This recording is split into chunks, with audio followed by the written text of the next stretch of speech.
We make money in our sleep.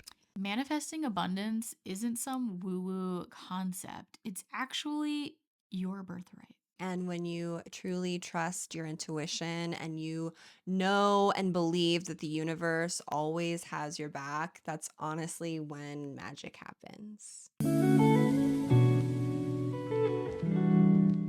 We used to believe that we'd have to go to, our typical jobs, 9 to 5. I was a therapist in private practice. I had two different supervisors at that point in time. Like, even though, it was like private pay, I still had a boss. I still had a supervisor and they still paid me.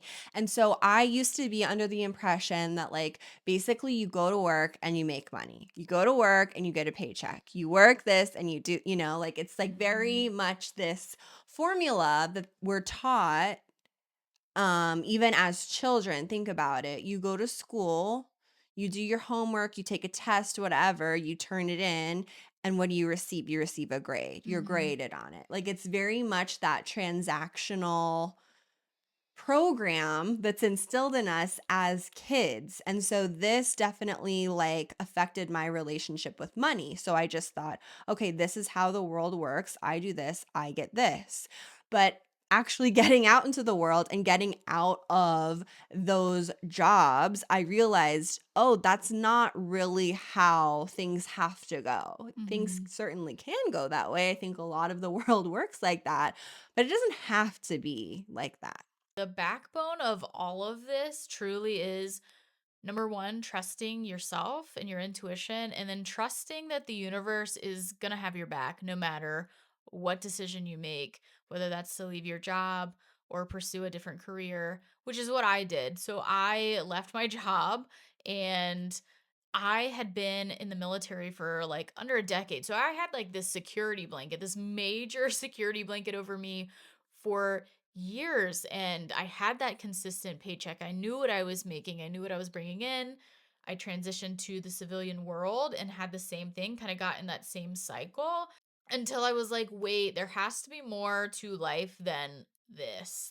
And that's when I kind of took that leap of faith and jumped out and decided to work for myself. And then I realized, like, oh, I could have been doing this, for so long now. Like I have everything it takes within me to bring in abundance and bring in money to sustain my life and the lifestyle that I wanted.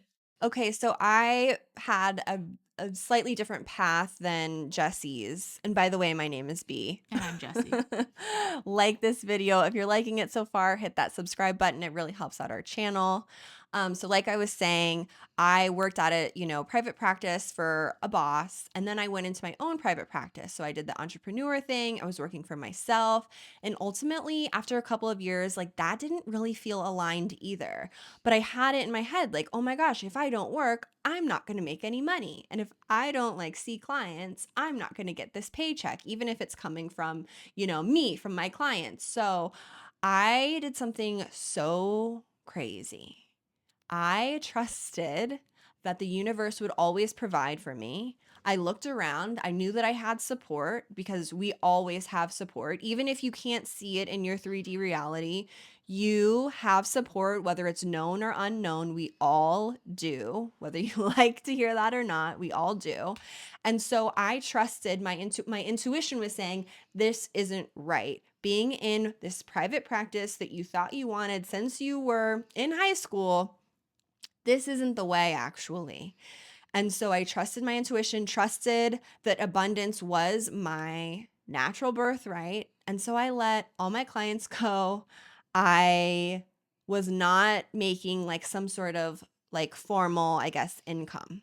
So, a huge part of bringing in abundance is actually looking at your relationship to money. Like, take a moment right here, right now, and ask yourself, what is my relationship to money? And I remember I had a friend ask me that, and it really, it hit me because I was like, wow, I don't think that I've ever really thought about it. And then the more that I dove into it, I realized how avoidant I was of money.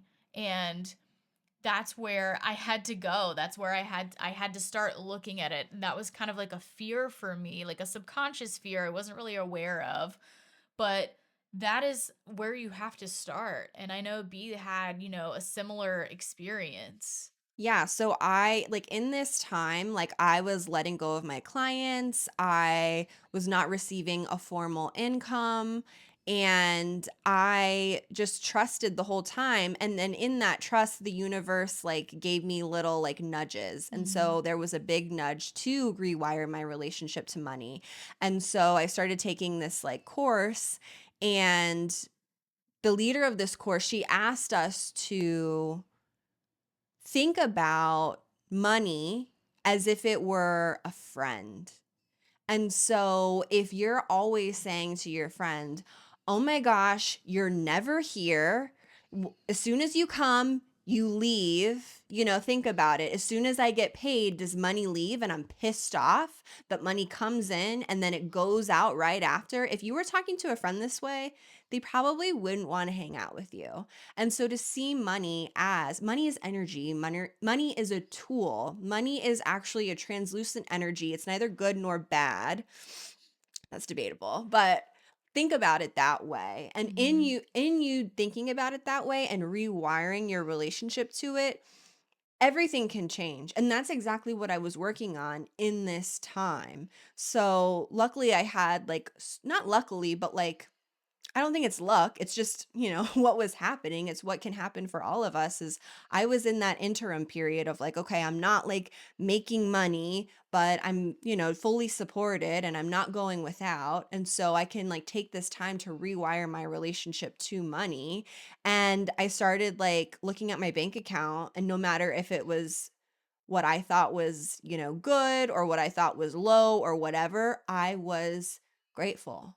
Oh my Mhm. gosh, thank you so much. Like talking to it as I would a friend or a lover or, Mhm. like care, love, appreciation, gratitude, all those good feelings, no matter how they're showing up, right? So, Mhm. like, that's one thing that you can start to do to manifest abundance. And Right. in that journey of me doing that, I literally started making money in my sleep. You will be, I don't want to say tested, but when you're going through these shifts, these energy shifts and reframing your belief systems around money, you're going to have opportunities to just reinforce like those new belief systems, Yeah. because I do remember when we were no longer avoiding money and coming into it, we got a ticket. We got a ticket in our neighborhood, in our neighbor. I'm like, who comes around and gives tickets, when you're parked in your suburban neighborhood? It was $175. And Yeah. then it kind of clicked for us like, oh, are we gonna like let this totally derail us right now and be so upset and pissed off that we're having to spend $175 on this ticket?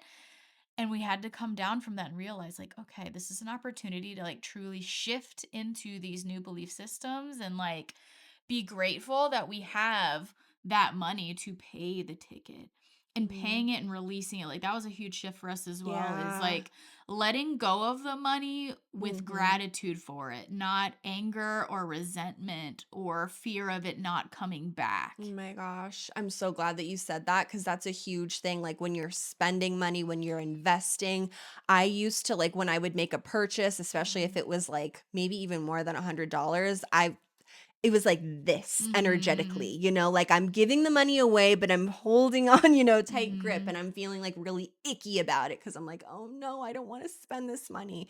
When you do that, you're creating more resistance with Right. money. You're also like putting it on a pedestal too, you know? Yeah. So, and when you put something on a pedestal, it makes it a little bit more unattainable to you. Exactly, which creates, yeah, more resistance, and money's going to be like, I don't really want to hang out with you.